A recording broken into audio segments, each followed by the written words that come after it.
Okay. Not as good as the Saiyan Saga, but pretty freaking close. We're talking about another great one, my friends. What, you really thought I was going to psych you out and say, no, this saga is bad, this saga is not good, this saga, I mean, if you really expected that, then you don't know me, and you've clearly never watched DBZ. Because we're in for yet another great saga, so let's not waste any time and just dive right into it. And don't worry, there's no extended DBZ Kai rant again like the last video. I just had to get that off my chest. Because way too many people hate on this, and it is very annoying. But, yep, let's dive in. What's up, guys? I'm going to be my name is a great thing with animation, including two Super Saiyans that fight for the fate of the Earth, and welcome, finally, to the arrival of the Super Saiyan, because we are talking about the Namek / Frieza saga, the second saga of the legendary Dragon Ball Z. This is a great saga, plain and simple. It pretty much perfectly continues where the Saiyan saga left off, and also adds a lot of awesome new stuff of its own. But it has one huge flaw. Just one. If it weren't for that flaw, it would be on par with the Saiyan saga, in my opinion. But I'm not going to ramble on too much about it. Let's just go straight into the written review, and I'll do my best to explain my thoughts as much as I can. The Dragon Balls of Earth are gone. Almost all of the Z Fighters are dead, along with Earth's guardian Kami and the recently redeemed Piccolo. Which, Kami and Piccolo are two halves of the same, coin. Like, if Piccolo dies, Kami dies. If Kami dies, then Piccolo dies. And since he's Earth's guardian, the Dragon Balls die with him. Which means they are unusable on Earth until they can find a new guardian. So yeah, the Dragon Balls of Earth are gone. Almost all of the Z Fighters are dead, along with Earth's guardian Kami and recently redeemed Piccolo, who redeemed himself by saving Gohan from being killed by Nappa. Now, for the first time ever, the remaining fighters, as in Bulma, Krillin, and Gohan specifically, must travel through outer space to reach a faraway planet to seek their one and only hope to bring their friends back to life, that being where the Dragon Balls originally came from, the planet Namek, and the Namekian Dragon Balls there, and hoping that they can use those to summon a wish to, bring all their friends back to life, who were murdered by Nappa and Vegeta. Well, more Nappa than Vegeta, but you know what I mean. However, Goku is not with them quite yet, as he's in his own spaceship, which won't arrive until much later on, and training under higher gravity levels to get even stronger. Because, it's Goku. He always has to find whatever way possible to keep getting stronger. Unfortunately, though, on top of that, they're not the only ones at Planet Namek, as Vegeta is also there for his own attentions and murdering everyone who gets in his way. Yeah, this is pretty much Vegeta as most evil, malicious, and just evil, malicious, and all around just merciless. Like, he kills multiple, and I mean multiple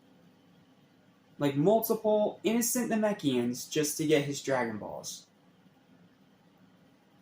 It's brutal, and it's pretty horrifying to watch, but it plays into his development. Especially when they bring it back later in the actual Dragon Ball Super manga. So, yeah, I might save myself a few comments by mentioning that.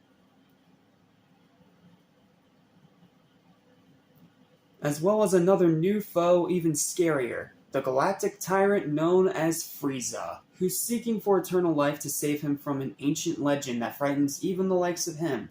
One that he thought he destroyed along with Planet Vegeta, but it turns out was completely wrong. Because now, even this legend to this day still frightens him. And that is the legend of the Super Saiyan. After how the Saiyan saga strongly started Z, this saga had a lot to live up to, with greater stakes than ever, and the introduction of the most iconic villain of the entire series. I mean, I'm pretty sure even if you haven't watched Dragon Ball Z, you at least know who Frieza is. He's an evil, tyrannical, just merciless bastard. There's my one swear per video. While I don't think it's quite at that level, it still comes very adamantly close. It's another great saga. The storytelling is fantastic, the pace is perfect, the characters both old and new are excellent, Vegeta probably being the standout of them all, yes, even over Goku. The setting change is great and very refreshing because up to this point, everything has taken place on Earth. Literally everything. All the Budokai tournaments, the Red Ribbon Army, the King Piccolo saga, it all took place on Earth. All of it. Emperor Pilaf, it all took place on Earth. Even the Saiyan saga, that still took place on Earth.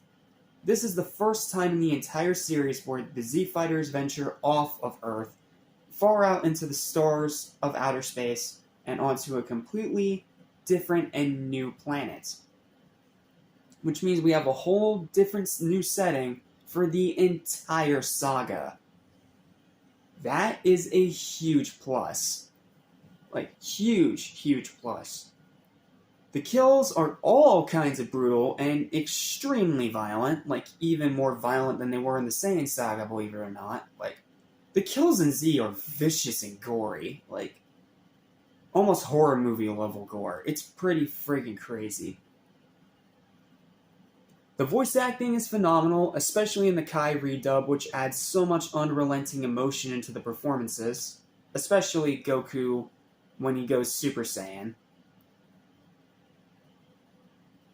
The fights are once again outstanding, including the longest fight in not just anime history, not just Dragon Ball history, but arguably in all of animation period. You know, the 5-hour-long fight between Goku and Frieza, which yes, Kai does cut down a fair bit, but even then, it's still a pretty friggin' long fight, at least 2 or 3 hours. It's still a pretty long fight, even with the filler cut out of it.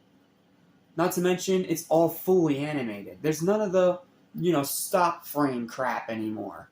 At this point, every single fight in the franchise, since the Piccolo Jr. fight at the 23rd Tenkaichi Budokai, has been fully animated. Like, there's no more cheap budget cuts or anything like that. It is all fully animated animation, and was also incredibly influential on getting fully animated fights into other animation, including a lot of Western animation too. Like, Teen Titans, for example. The original, not garbage freaking go. I'm talking about the original Teen Titans. That one had fully animated fight scenes, which was entirely different and unique back then. The rewatchability is pretty freaking high, an insane ending, and it's filled to the brim with instantly iconic moments left and right.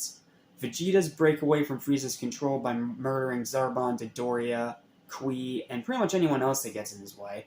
Grand Elder Guru's vicious death at the hands of Dodoria, the body swapping with Ginyu, Vegeta's final words to Goku before his first ever death at the hands of Lord Frieza, and of course the most iconic moment of the entire franchise and arguably of all in anime, the bone-chilling arrival and reveal of the legendary Super Saiyan, which was made by a simple decision by Akira Toriyama to save ink while he was creating that specific chapter in the original Z manga, following his less is more philosophy. And in a way, it's perfect and it makes sense.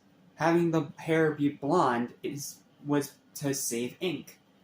Heck, back then with those manga, we didn't get colored manga at that point. It was all black and white, and because of that, he got so sick and tired of having to color Goku's hair in so many times. He's just like, you know what? Why don't we come up with this easy solution that also makes a lot of sense? And thus, the Super Saiyan was born. And to say it's iconic to the series is an understatement. It's literally everything that embodies the franchise now.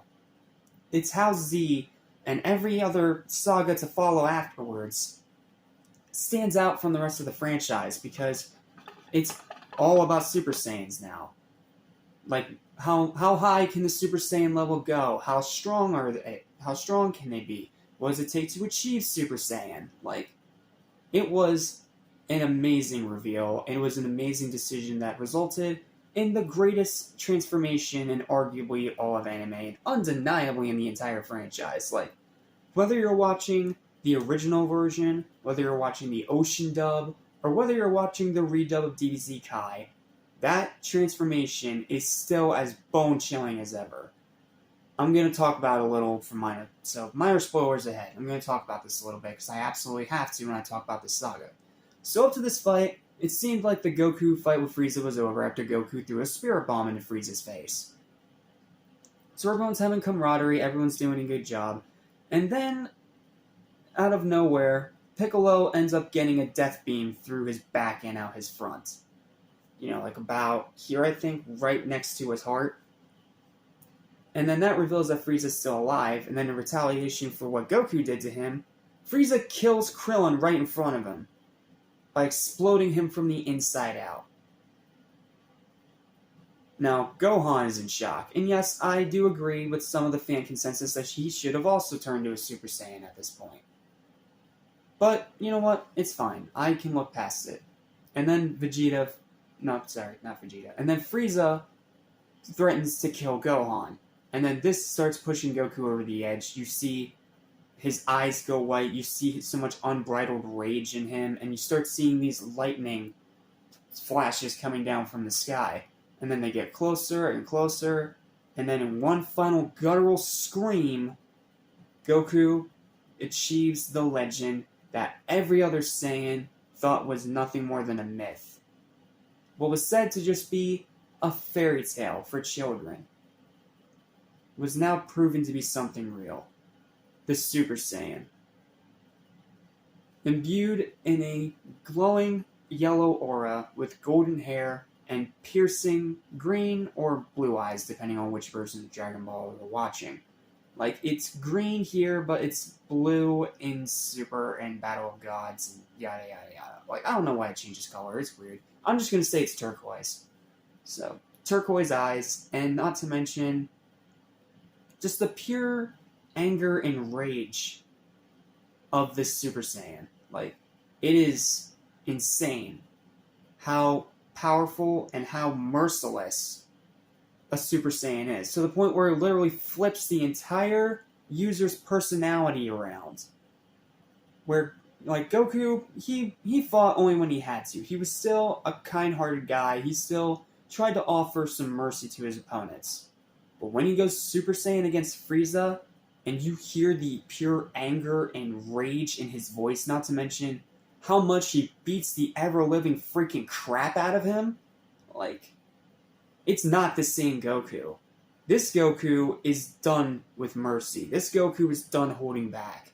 This Goku is now on a mission for revenge. It is Goku at his most terrifying, his most bone-chilling, and his most vicious. And that's why it is such an amazing transformation, because it doesn't just give a different hair color. It doesn't just change, someone's power level. It is a pure embodiment of the pure rage and anger that not only Goku felt, but arguably that's hidden latently deep inside every single Saiyan. It is insane. It is absolutely freaking insane. As great as this saga is, though, it has one huge flaw. What's that flaw? The blatantly obvious Saiyan Saga plot recycling of the rest of the Z Fighters buying time until Goku finally arrives on the battlefield. They did this in the Saiyan Saga against the fight with Vegeta, but you'd think, oh, they wouldn't do that again. Oh, yes, they do. And it's arguably even worse there, because here, it's Krillin and Gohan, because Bulma isn't a fighter, she's a sideliner. And because of that, it's them plus a agitated and very reluctant Vegeta, who's pretty much forced to work with them just to survive, against all these enemies, all these very powerful guys, especially the Ginyu Force, until Goku finally arrives right when they're all about to just straight up die.